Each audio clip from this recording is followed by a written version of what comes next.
எனக்கும் இப்பவே திருச்சி மச்சம் ஒன்ன பார்த்து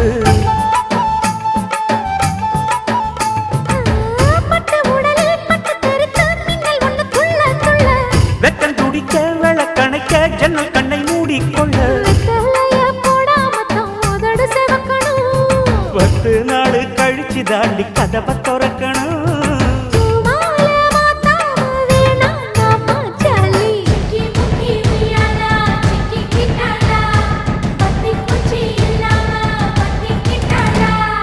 மச்சாங்கிட்ட முந்தானைய தந்து வப்பாளா